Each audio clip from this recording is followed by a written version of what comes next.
Hello friends, welcome to my YouTube channel Ganesh Gurukul official पर। तो रोज की तरह आज हम लोग आ चुके हैं एक ऐसे ही बहुत ही इंटरेस्टिंग एसएससी सीजीएल के मेंस के क्वेश्चन के साथ, जो सिंपल इंटरेस्ट में पूछा गया क्वेश्चन था। तो बहुत ही इंपॉर्टेंट और इंटरेस्टिंग क्वेश्चन है, तो आप लोग वीडियो को अच्छे से देखिएगा और समझिएगा, ठीक है। और ये भी किसी भाई ने डाउट में भेजा था, तो उसी डाउट का मैं सॉल्यूशन अपलोड कर रहा हूँ। तो अगर आपको भी अपने किसी भी क्वेश्चन पर अगर डाउट हो, तो आप टेलीग्राम पर अपना डाउट भेज सकते हो। जो मेरा टेलीग्राम का जो लिंक है, तो वो मैं आपको डिस्क्रिप्शन में दे दूंगा, तो आप वहां से आप लोग आराम से उस ग्रुप को ज्वाइन कर लेना और वहां पर आप अपना जो भी क्वेश्चन है भेज सकते हो और मैं उसका वीडियो बना के अपलोड कर दूंगा प्रॉपर वे में सॉल्यूशन के साथ, ठीक है। देखो क्वेश्चन में क्या हो रहा है समझना पूरा अच्छे से, कि एक निश्चित राशि 3 वर्षों के लिए 4% प्रति वर्ष, अगले 4 वर्षों के लिए 8% प्रति वर्ष तथा 7 वर्षों के बाद 12% प्रति वर्ष की दर से उधार दी जाती है। यदि 11 वर्षों की अवधि के लिए साधारण ब्याज जो है वो कितना है 27600, तो बोला गया है राशि कितनी है, मतलब हमसे पूछा गया प्रिंसिपल बताओ, प्रिंसिपल कितना है, ठीक है ना। एकदम सिंपल क्वेश्चन है, थोड़ा समझना। मैंने ऐसे कहा कि कोई एक इंसान है, ठीक है। चलो मैं आपको यहाँ पर थोड़ा बहुत डायग्राम के मामले से बता रहा हूँ कि ये मान लो हमारा वो इंसान है गोलू मोलू सा, ठीक है। वो क्या कर रहा है, अपने पैसे को ना बांट रहा है, ठीक है। अपने पैसे को क्या कर रहा है, बांट रहा है। अब देखो किस प्रकार वो, मतलब किस प्रकार अपने पैसे को अलग अलग बैंक्स या अलग अलग फंड पे इन्वेस्ट करके अपना जो पैसा जो एसआई जो है वो अर्जित कर रहा है, देखना ध्यान से, ठीक है। क्या बोला गया है, 3 वर्षों के लिए 4% प्रति वर्ष। मान लो इसने ना 3 बैंक में इन्वेस्ट किया, इधर हो गया पहला बैंक, इधर हो गया दूसरा बैंक, और मान लो हम बोलते हैं कि ऐसे करके कि यहाँ पर हो गया हमारा तीसरा बैंक, ठीक है। इसने टोटल 3 बैंक में क्या क्या है, इन्वेस्ट किया है। पता है कैसे मालूम चला, 1 रेट, 2 रेट और 3 रेट दिया गया है। अगर 3 रेट दिया गया है ना, मतलब इन्होंने 3 जगह में अपना पैसों को इन्वेस्ट किया है। अब बस हर जगह में पता है क्या हुआ, उनका जो समय है ना, टाइम, वो थोड़ा बहुत अलग अलग है और कुछ नहीं, ठीक है। थोड़ा ध्यान देना, क्या बोला गया है, 3 वर्षों के लिए 4% प्रति वर्ष की दर से, और अगले 4 वर्षों के लिए 8% प्रति वर्ष तथा 7 वर्षों के बाद 12% प्रति वर्ष की दर से उधार दी जाती है। अच्छा, बैंक में नहीं, उन्होंने क्या किया, उन्होंने किसी लोग को उधार दिया है। क्या क्या है, उधार दिया है। मान लो मैं एक मुनीम जी हूं, मैं नहीं, यही एक मुनीम जी है। इन्होंने पता है क्या किया, 3 वर्षों के लिए 4% का रेट से, कितने वर्षों के लिए, क्या बोलेंगे हम लोग, 3 वर्षों के लिए, 3 ईयर के लिए रेट कितना दे रहा है ये, 4% का, ठीक है। फिर क्या बोला है, 4 वर्षों के लिए 8% प्रति वर्ष। मतलब मान लो मैं आया आपके पास सामान लेने के लिए, मतलब कोई मतलब पैसा उधार मांगने के लिए, तो मैं क्या बोलूंगा कि भैया मुझे थोड़ा पैसा उधार दे दो। तो 3 साल के लिए बोला है कि 4% रेट, और अगर तुम 4 साल के लिए लेके जाओगे, ठीक है, क्या बोला, अगर तुम 4 साल के लिए लेके जाओगे तो तुम्हारा कितना परसेंट रेट लगेगा, 8% रेट लगेगा। और 7 वर्ष के बाद अगर तुम 7 वर्ष से भी ज्यादा टाइम ले रहे हो, तो आप पर रेट कितना लगेगा, 12% का रेट लगेगा। सिंपल। तो हम क्या बोलेंगे, 3 साल के लिए 4% का रेट, 4 साल के लिए कितना परसेंट का रेट लगेगा, हमारा 8% का रेट लगेगा। 4 साल के लिए कितना परसेंट का रेट लगेगा, 8% का रेट लगेगा। अब थोड़ा ध्यान देना, 7 वर्षों के बाद, ये नहीं बोला कि 7 वर्षों के लिए, बिल्कुल नहीं बोला है। 7 वर्षों के बाद 12% प्रति वर्ष की दर से उधार दी जाती है। 7 वर्षों के बाद, यहां पर देखो, यहां पर 3 और 4 टोटल कितना हो गया, 7, यानी 7 वर्षों के बाद। तो हम लोग देखेंगे कि उन्होंने टोटल कितना वर्षों के लिए उधार दिया है। तो यहां पर दिख रहा है, यदि 11 वर्षों की अवधि के लिए साधारण ब्याज पर उधार दी जाती है, ऐसे ही समझ लो कि टोटल कितना वर्षों के लिए उधार दिया जाता है, 11 वर्षों के लिए। टोटल कितने वर्षों के लिए, 11 वर्षों के लिए। 11 में से 3 वर्ष ये लेके चला गया, 4 वर्ष ये लेके चला गया है, बचा कितना है, 4 3 7, और बचा कितना है, 4 ईयर। कितना बचा है, 4 ईयर। और हमने क्या कहा, हमने नहीं, क्वेश्चन में देखो क्या कहा गया है, क्वेश्चन में बोला गया है 7 वर्षों के बाद 12% रेट चलेगा। कितना चलेगा, 12%, 7 वर्षों के बाद। तो 3 और 4 यहां पर ऑलरेडी हो चुका है 7।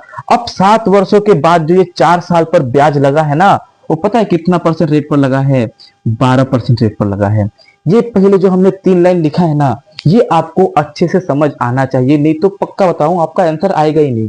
ये समझ में आना चाहिए, अच्छे से समझ में आना चाहिए, ठीक है।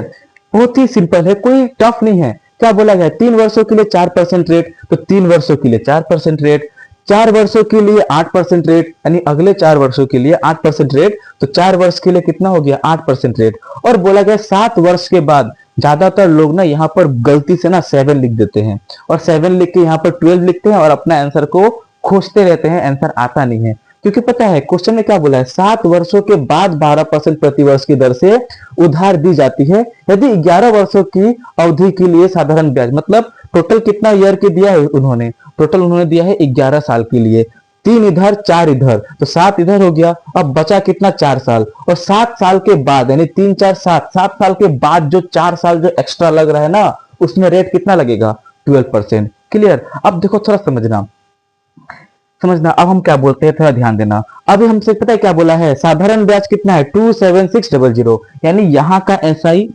प्लस यहाँ का एसआई और प्लस यहाँ का एसआई, इन तीनों का सम पता है कितना है हम लोग का 27600, इतना हमको दे रखा है। ठीक है ना। मतलब सिंपल में पता है क्या बोलेंगे, टोटल एसआई का मान कितना दे रखा है 27600, कितना दे रखा है 27600। हम लोग को क्या पता है, देखो समझना, रेट इंटू टाइम कितना होता है, देखो 4 तिया कितना हो गया है 12, प्लस हम लोग क्या करेंगे, हम लोग मतलब निकाल रहे हैं टोटल एसआई, मतलब टोटल एसआई जो परसेंटेज में। ठीक है। हम लोग देखो एक ट्रिक से सीखते हैं कि एसआई माने क्या होता है, एसआई मतलब होता है rate into time. For example अगर मैं ऐसे करके बोलूँ ना, थोड़ा ध्यान देना, मान लो 200 रुपए है, ये हमारा प्रिंसिपल है, रेट जो है वो हमारा मान लो 10% है और टाइम मान लो हमारा 2 ईयर है। देखो ऐसा equal to P R T upon 100 ना लगाकर सीधा आप पता है क्या लिख सकते हो कि हमारा 200 है, हमने 200 लिखा, प्रिंसिपल अपना आप में हमेशा 100 का मान होता है, हमें क्या चाहिए एसआई यानी रेट इनटू टाइम चाहिए, तो क्या बोलेंगे 10 दूनी कितना होता है 20 का मान चाहिए। ये 2 जीरो से 2 जीरो खत्म, कितना आता है 20 दूनी 40, सीधा हमारा 40 क्या हो जाएगा आंसर हो जाएगा। ठीक है। बहुत ही सिंपल है, कोई दिक्कत की बात नहीं है। यानी एसआई क्या होता है रेट इनटू टाइम, बस याद रखो एसआई क्या होता है रेट इनटू टाइम। तो हम लोग करते हैं, देखो रेट इनटू टाइम, यहाँ पर ध्यान देना, 3 चौके कितना हो गया 12 प्लस 8 चौके कितना हो गया 32 और प्लस यहाँ कितना हो जाएगा हम लोग का 12 चौके कितना होता है 48। ठीक है, इतना हो गया। अब देखो हमारा टोटल एसआई कितना मिल रहा है, इन सभी को जोड़ लो, कितना होता है 40, देखो 40 50, देखो 40 50 60 यहाँ पर हो गया है, 60 और 30 90, 90 और 2 कितना हो गया 92%, कितना हो गया हम लोग का 92%। ये हम लोग का है टोटल एसआई, क्या हो गया हम लोग का ये टोटल एसआई। ठीक है, आया समझ में, हमारा क्या है टोटल एसआई है। हमसे पता है क्या पूछा है, हमसे पूछा है राशि बताओ। अब ध्यान देना, हमें दिया क्या गया है साधारण ब्याज, देखो हमें कितना दिया गया है 27600, तो हम क्या बोलेंगे ये जो 27600 जो है ये किसका मान है, टोटल एसआई का मान है, यानी ये 92 का मान है। मुझे क्या चाहिए, मुझे तो चाहिए राशि, यानी हमें पूरा 100% का मान हमें चाहिए। परसेंट से परसेंट खत्म कर दो, 92 का ये पता है कितना गुना है, ये पूरा क्लियर दिख रहा है कि ये 3 गुना है। देखो 3 दूनी 6, 3 9 27, यानी ये पूरा इसका कितना गुना है 3 गुना, फिर 2 जीरो यहाँ हो जाएगा, तो हमारा आंसर कितना मिल जाएगा 3 1 2 3 4 zero 30,000 is our correct answer. Option number C जो हमारा करेक्ट आंसर है। ठीक है, आई होप ये आपको अच्छे से समझ आया होगा। बहुत ही इंटरेस्टिंग क्वेश्चन है, कोई मतलब अगर आप इसको चाहो ना, इतना डायग्राम वायग्राम बनाने का जरूरत नहीं है, सिंपल आप इसको एक लाइन में ना सिर्फ ये वाला डेटा आराम से लिख सकते थे। मेरा तो बस ये एक समझाने का तरीका था जो मैंने आपको एक डायग्राम बना के समझाया। ठीक है, और कुछ नहीं। तो ऐसे ही इंटरेस्टिंग और मजेदार क्वेश्चन के साथ हम लोग मिलते रहेंगे।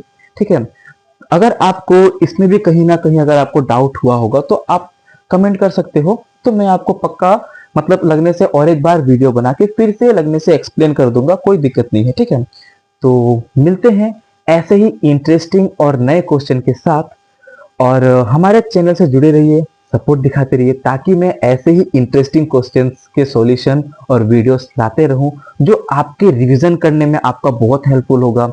बिकॉज अभी सामने हमारे जो जितने भी एग्जाम है वो धीरे धीरे आते जा रहे हैं, MTS, CHSL, CGL सभी धीरे धीरे करीब आते जा रहे हैं, तो सभी एग्जाम के लिए ये सब क्वेश्चन बहुत ही इंपॉर्टेंट हो जाते हैं, क्योंकि अभी CGL का लेवल बोलो या MTS का लेवल बोलो या CHSL का लेवल बोलो या GD का लेवल बोलो, GD में भी आजकल हाई लेवल का क्वेश्चन पूछा जाने लगा है। ठीक है, तो मिलते हैं अगले वीडियो में, तब तक के लिए बाय बाय, थैंक यू।